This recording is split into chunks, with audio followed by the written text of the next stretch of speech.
dwell forever in your house, that I may gaze on your loveliness all the days of my life. Save your people, Lord.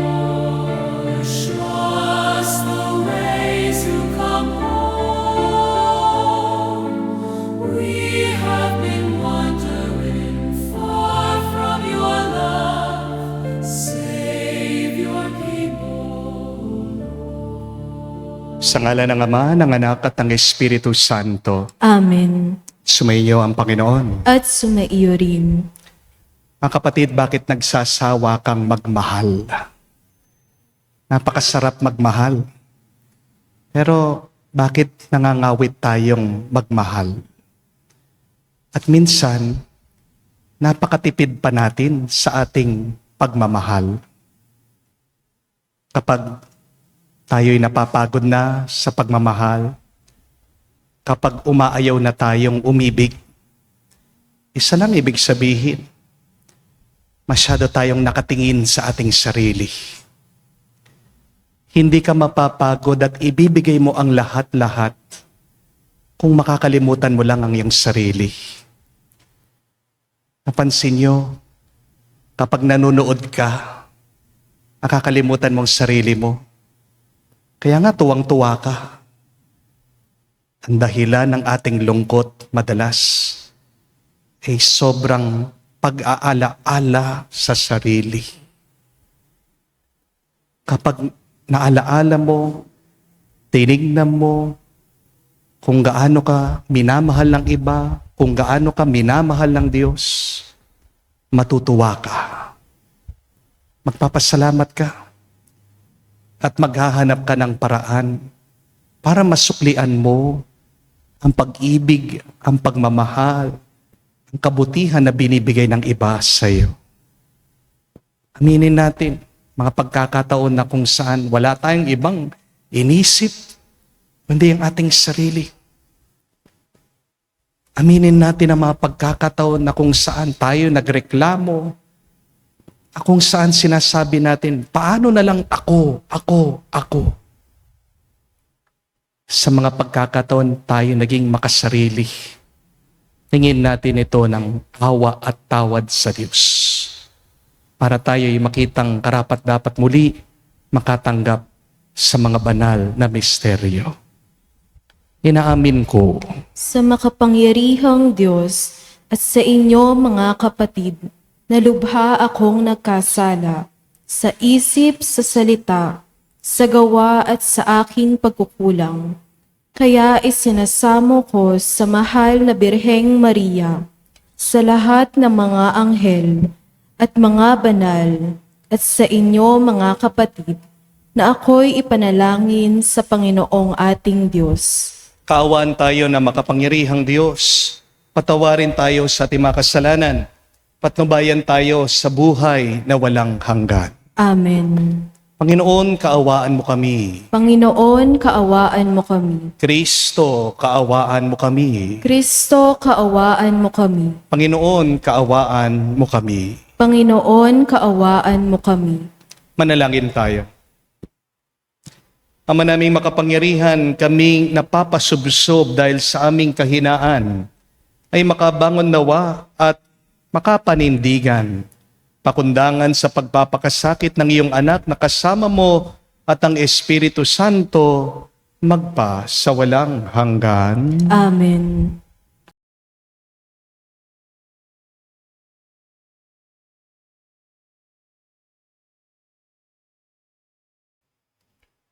Pagbasa mula sa aklat ni Propeta Isaias. Ito ang lingkod ko na aking itataas, na aking pinili at kinalulugdan. Ibubuhos ko sa kanya ang aking espiritu, at sa mga bansa ay siya ang magpapairal ng katarungan. Mahinahon at banayad kung siya'y magsalita, ni hindi magtataas ng kanyang tinig. Ang marupok na tamboy hindi babaliin. Ilaw na aandap-andap di niya papatayin. At ang katarungan ang paiiralin. Di siya mawawalan ng pag-asa, ni masisiraan ng loob. Paghahariin niya ang katarungan sa daigdig. Ang mga bansa sa malayo ay buong pananabik na maghihintay sa kanyang mga tupa. Ang Diyos ang lumikha't nagladlad ng kalangitan, lumikha ng lupa at nagbibigay buhay sa lahat ng bagay dito sa daigdig. At ngayon, ang Panginoong Diyos ay nagsabi sa kanyang lingkod, Akong Panginoon, tumawag sa iyo, binigyan kita ng kapangyarihan upang pairalin ang katarungan sa daigdig. Sa pamamagitan mo ay gagawa ako ng pakikipagtipan sa lahat ng tao at magdadala ng liwanag sa lahat ng bansa. Ikaw ang magpapadilat sa mga bulag at magpapalaya sa mga bilanggo ng kadiliman.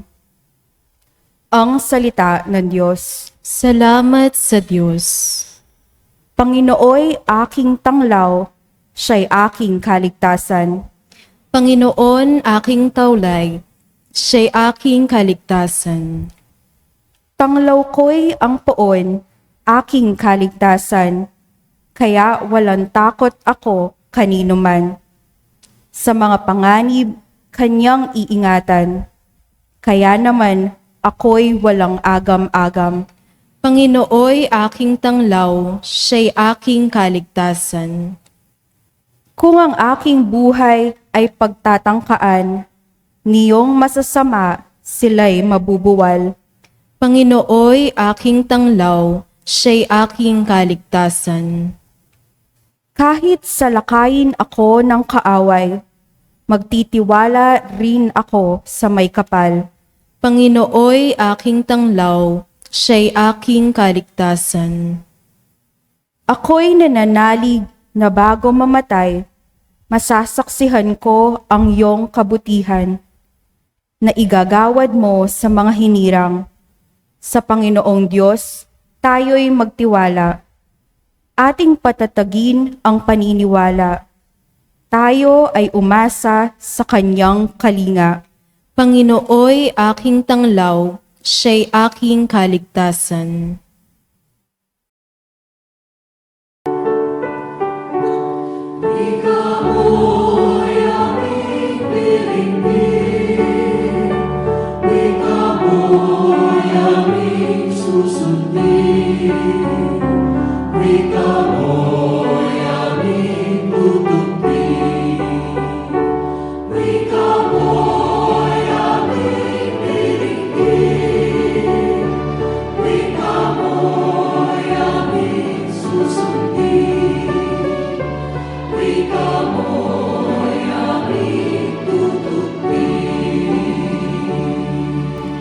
Nagpupuri kami sa iyo, Hari naming Hesukristo.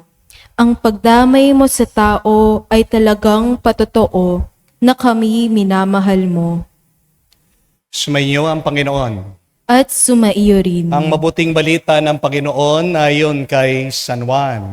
Papuri sa iyo, Panginoon.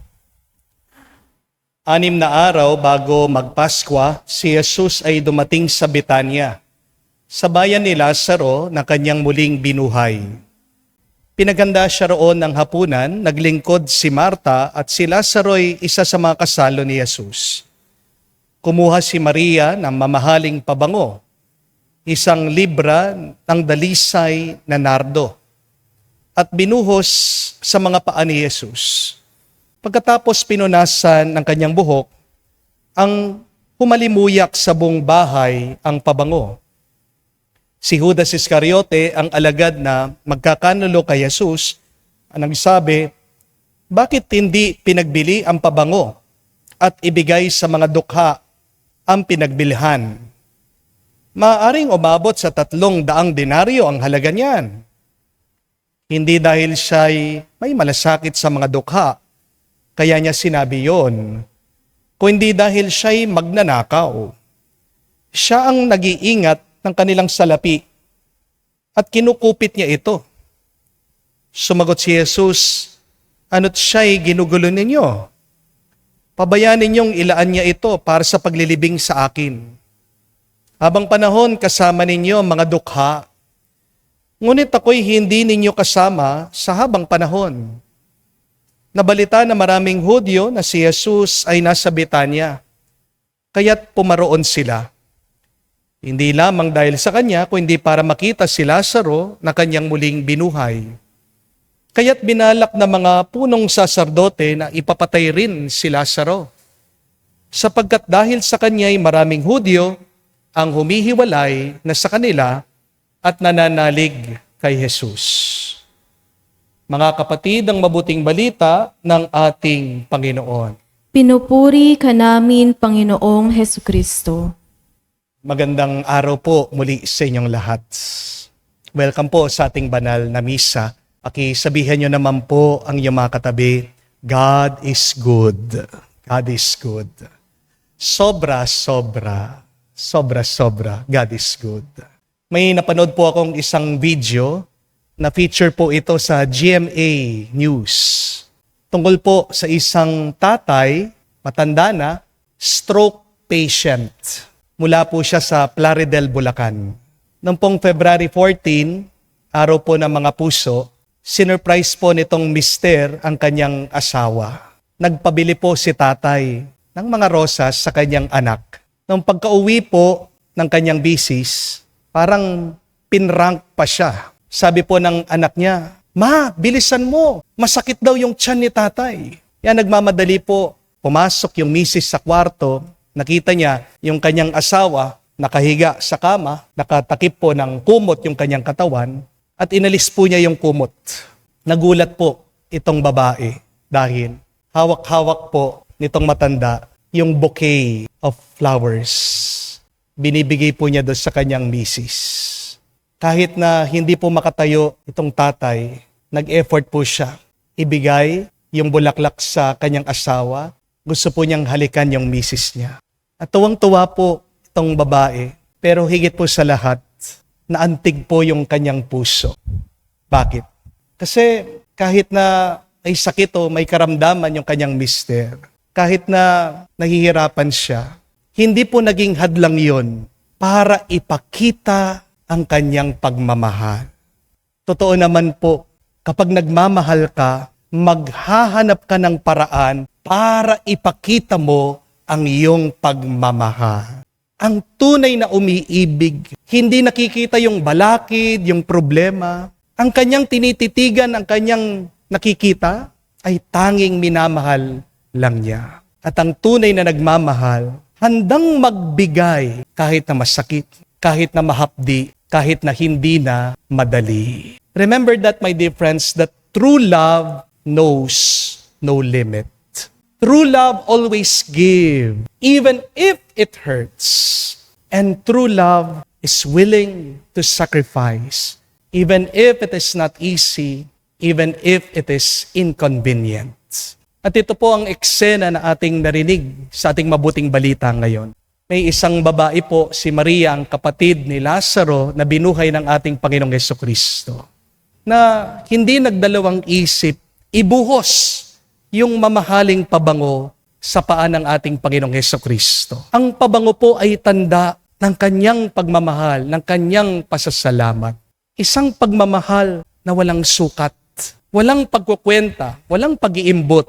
Habang si Judas naman, dahil sa kanyang katakawan sa pera, iba yung kanyang pananaw. Ang sabi niya, sayang naman, pwede pa natin ipagbili yan. Pero sa tunay na nagmamahal, walang sayang. Di po ba? Kapag mahal mo, hindi ka magtitipid. Kapag mahal mo, hindi ka nagbibilang. Kapag mahal mo, ibubuhos mo ang lahat. Amen? Ayan, mga misis. Alam nyo na sasabihin nyo sa inyong mga mister mamaya, kung mahal mo ako, Huwag mo akong titipirin. Amen? Kayo naman po mga mister, gantihan niyo mga misis niyo. Sabihan niyo sila, kung mahal mo ako, huwag kang magrereklamo.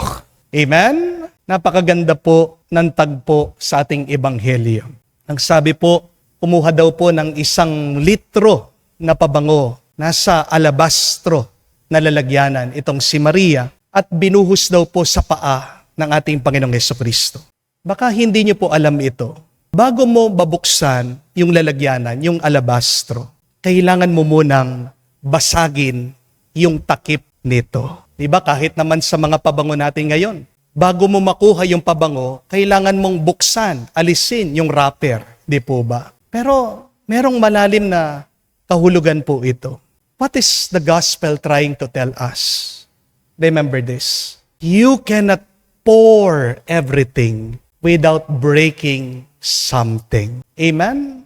I will repeat that. Remember that. You cannot pour everything without breaking something. Mga kapatid, hindi ka makakapagbigay ng buong oras mo kung hindi mo babasagin ang iyong pagpapahinga, ang iyong comfort.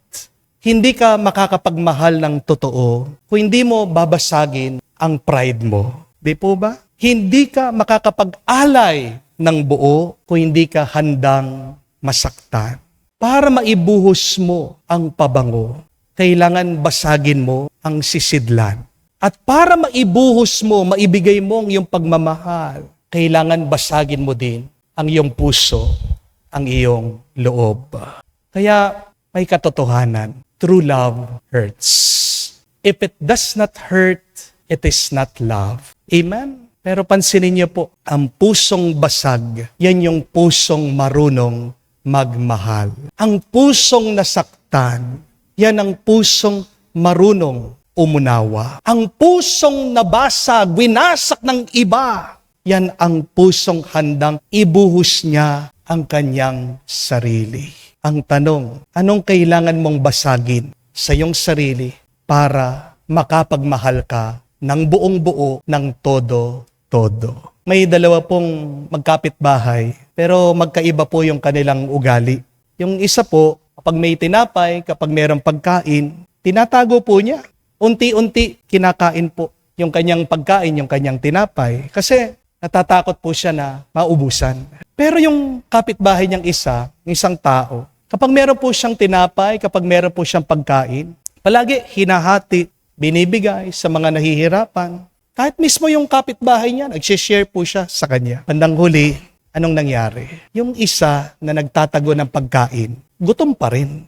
Pero yung isa na marunong magbigay, mag-alay, mag-share, busog sa tuwa, sa saya. Because there is joy in sharing. Di po ba?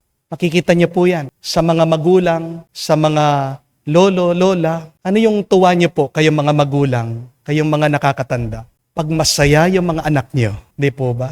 Kapag masaya yung mga apo niyo. Pero yung mga tumatanda po na walang anak, napakalungkot.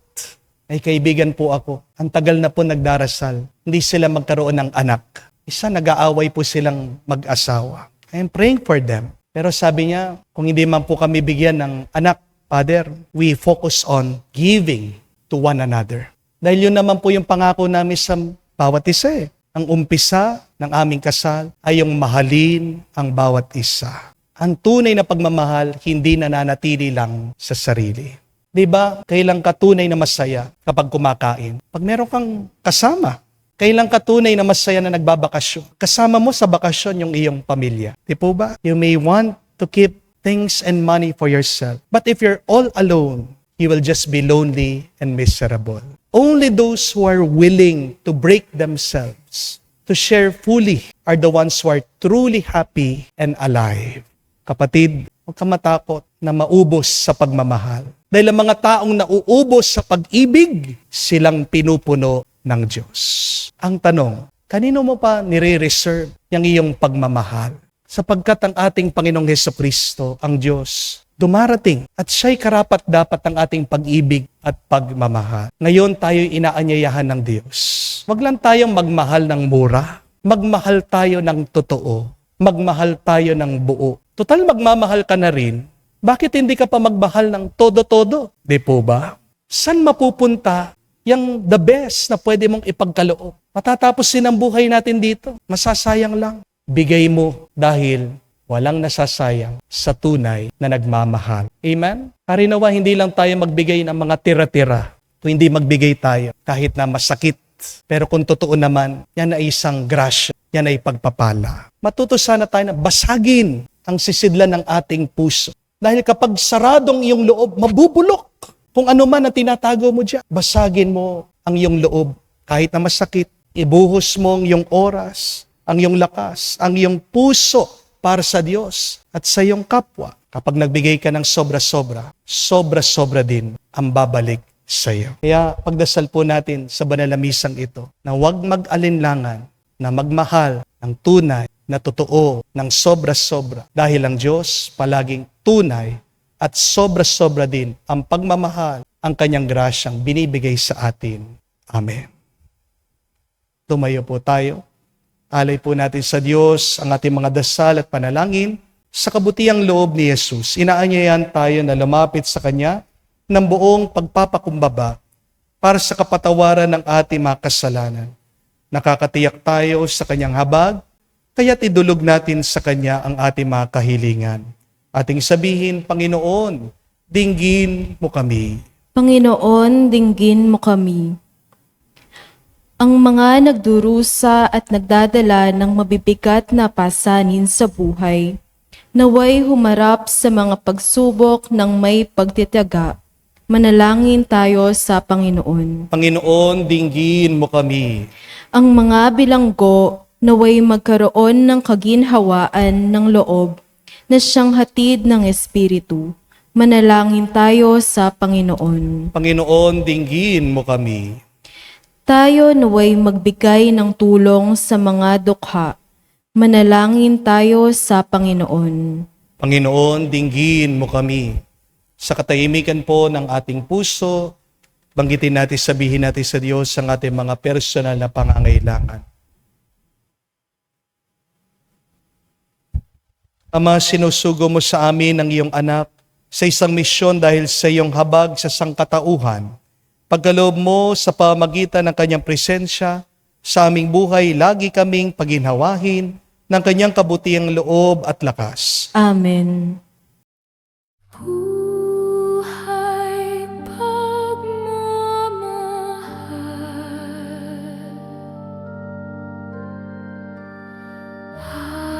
alak at tinapay, sana'y tanggapin mo,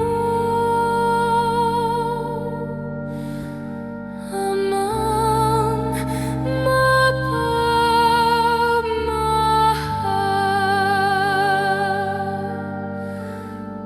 ngayon sa iyong hapag, kami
Manalangin kayo mga kapatid para ang ating mga paghahain ay kalugdan ng Diyos amang makapangyarihan. Tanggapin nawa ng Panginoon itong paghahain sa iyong mga kamay, sa kapurihan niya at karangalan, sa ating kapakinabangan at sa buong sambayanan niyang banal. Ama naming lumikha, tunghayan mo ang ginaganap naming paghahain na iyong inilaan upang patawad mo'y maibigay sa amin.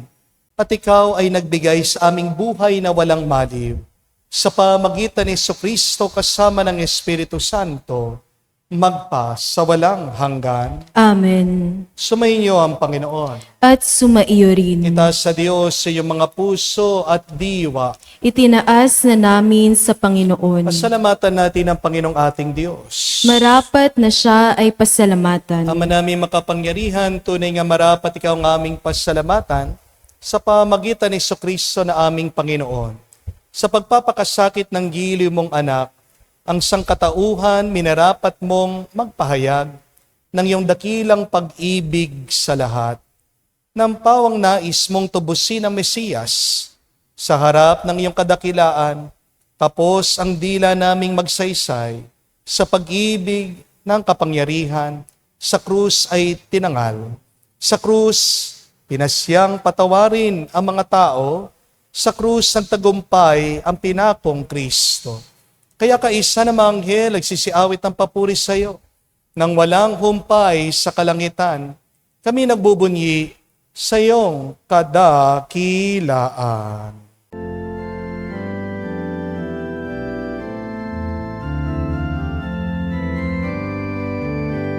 Santo, Santo, Santo, Panginoon Diyos ng mga hukbo, napupuno ang langit at lupa ng kadakilaan mo. Hosana, Hosana, sa kaitaasan, pinagpalang na paririto sa ngalan ng Panginoon. Hosana, Hosana, sa kaitaasan. Hosana, Hosana, sa kaitaasan. Ama naming banal, ikaw ang bukal ng tanang kabanalan. Kaya't sa pamagitan ng iyong Espiritu, gawin mong banal ang mga kaloob na ito, upang para sa amin maging katawan at dugo ng aming Panginoong Hesu Kristo. Bago niya pinagtiis ang kusang loob na maging handog, hinawakan niyang tinapay, pinasalamatan kanya. Pinaghati-hati niya iyon, inabot sa kanyang malagad at sinabi, tanggapin ninyong lahat ito at kanin. Ito ang aking katawan na ihahandog para sa inyo.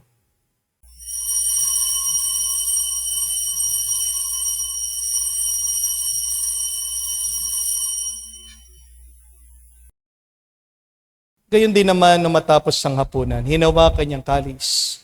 Muli kanyang pinasalamatan. Nabot niya ang kalis sa kanyang malagad at sinabi, tanggapin ninyong lahat ito at inumin. Ito ang kalis ng aking dugo, ng bago at walang hanggan tipan. Ang aking dugo na ibubuhos para sa inyo at para sa lahat, sa ipagpapatawad ng mga kasalanan. Gawin ninyo ito sa pag-alaala sa akin.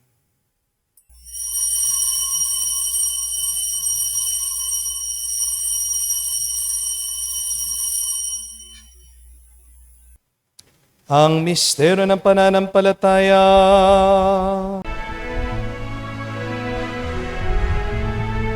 Sa krus mo at pagkabuhay, kami natubos mong tunay. Oong Jesus, naming mahal, iligtas mo kaming tanan, ngayon at magpakailanman. Ama, ginagawa namin ngayon ang pag-alaala sa pagkamatay at muling pagkabuhay ng iyong anak. Kaya tiniyalay namin sa iyo ang tinapay nagbibigay buhay at ang kalis sa nagkakalob ng kaligtasan. Kami nagpapasalamat dahil kami ang minarapat na tumayo sa harap mo para maglingkod sa iyo. Sinasama namin kami magsalo-salo sa katawan at dugo ni Kristo ay mabuklod sa pagkakaisa sa pamagitan ng Espiritu Santo. Amalingapin mong iyong simbahan, laganap sa buong daigdig. Puspusin mo kami sa pag-ibig. Kaisa ni Leon, ang aming Santo Papa, si Florentino, aming Arsobispo, at ng Tanang Kaparian. Alalahanin mo rin ang aming mga kapatid na nahimlay, may pag-asang sila'y muling mabubuhay. Gayon din naman lahat ng mga pumanaw. Kawan mo't sila't patuloyin sa iyong kaliwanagan. Kawan mo't pagindapatin kaming lahat makasalo sa iyong buhay na walang wakas. Kaisa na mahal na Birhen Maria, Ina ng Diyos. Kaisa ni San Jose, ang kanyang malwalhating esposo. Kaisa na mga apostol at lahat ng mga banal na namuhay dito sa daigdig na kalugod-lugod sa iyo. May pagdiwang nawa namin ang pagpupuri sa kararangal mo sa pamagitan ng iyong anak aming Panginoong Hesu Kristo. Sa pamamagitan ni Kristo, kasama niya at sa Kanya, ang lahat ng parangal at papuri ay sa iyo, Diyos Ama, makapangyarihan, kasama ng Espiritu Santo, magpasawalang hanggan.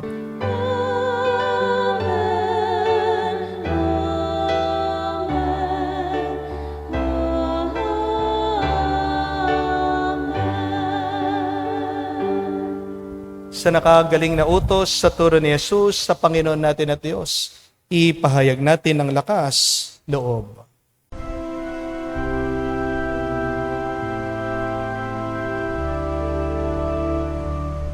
Ama namin, sumasalangit ka, sambahin ang ngalan mo, mapasa amin ang kaharian mo, sundin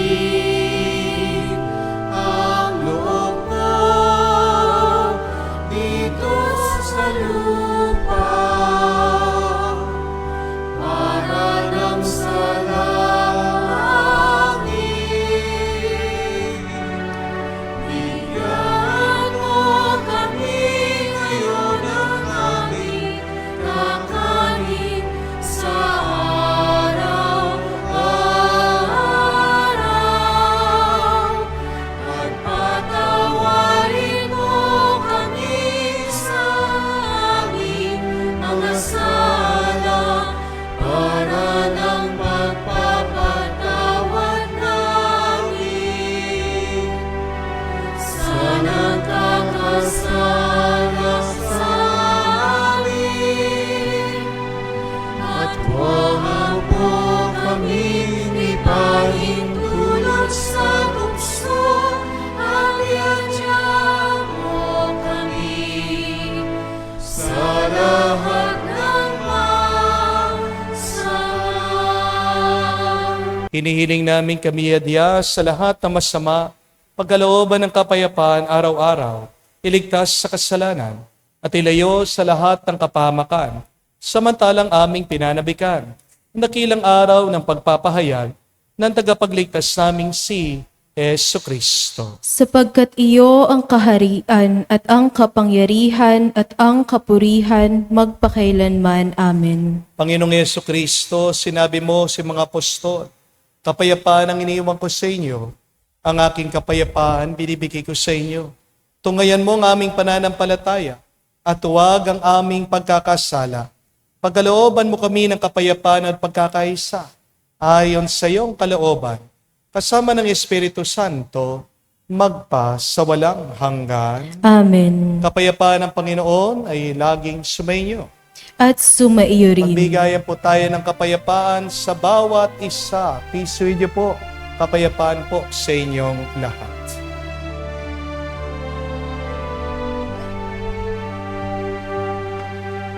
Kordero ng Diyos na nag-aalis ng mga kasalanan ng sanlibutan,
Mga kapatid, naririto ang ating Panginoong Yesukristo, ang Kordero ng Diyos. Siya nag-alis sa mga kasalanan ng sanlibutan. Mapalad tayong lumalapit sa piging ng Kordero.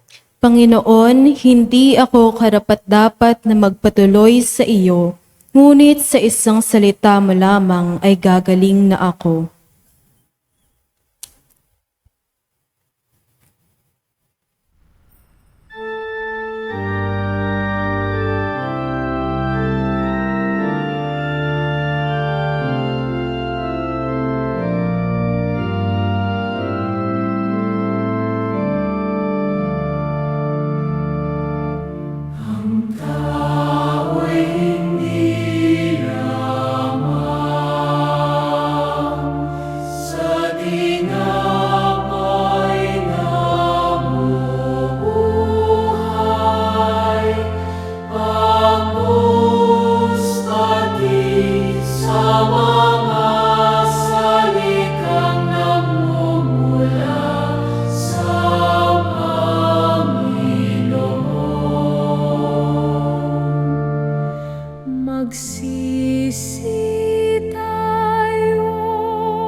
Manalangin tayo.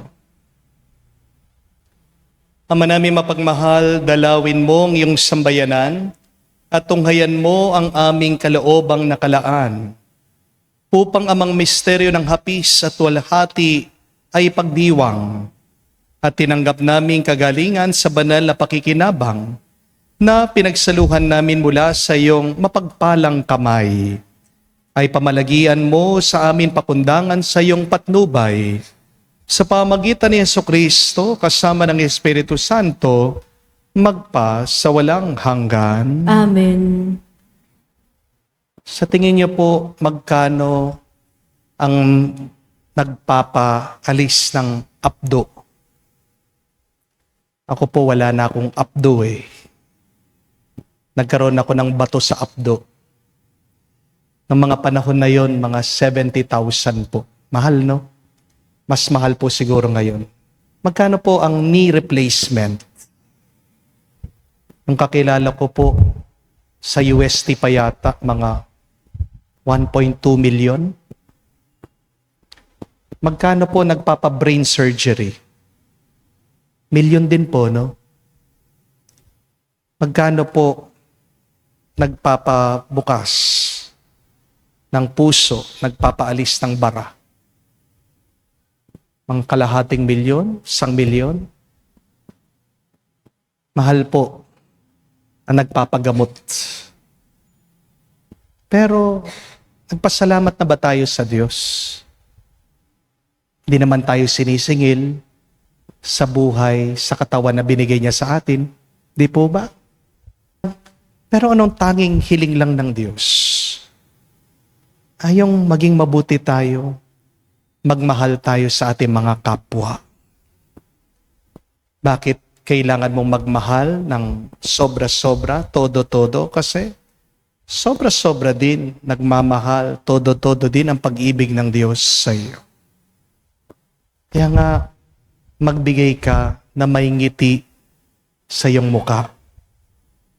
Mag-alay ka na may tuwa sa iyong loob. Amen? Pero para ikaw ay makapag-alay, para ikaw ay tunay na makapagbigay at makapagmahal, kailangan basagin mo muna ang iyong loob. Kung paano ang kandila hindi po makakapagbigay ng liwanag kung hindi masusunog, kung paano ang halaman kailangan bumagsak muna yung bunga bago siya makapagbigay ng bunga sa iba. Kailangan din may mawala, may masira, may malusaw, may mabasag sa atin para tayo tunay na makapagmahal at makapagbigay. Ano yung kailangan mong alisin sa iyong pag-uugali para maging mas buo, maging mas tunay ang iyong pag-ibig at pagmamahal? Umpisan po natin alisin ang pride. Amen? And what is pride? It is the belief that you are the most important. You are important, yes. But you are not the most important. What is true love? You see that the other is also important. You see that the other is also worthy of your love. The more that you give, the more that you'll become happy. The more that you truly love, the more that you will be truly blessed by God. Kaya ngayong araw pong ito, yan ang ating assignment. Kalimutan mo muna ang iyong sarili. Kung may humihingi sa'yo, bawal magreklamo. Walang nasasayang sa taong nagmamahal. Dahil ang taong tunay nagmamahal, nagiging kamukha ng Diyos. At kapag kamukha mo ang Diyos, puno ka ng grasya. Sumainyo ang Panginoon. At sumaiyo rin. At kayo'y basbasan ng Diyos, makapangyarihan sa lahat, sa ngalan ng Ama, ng Anak, ng Espiritu Santo. Amen. Ang ating misa ay natapos na. Humayo kayo sa kapayapaan ni Kristo. Salamat sa Diyos.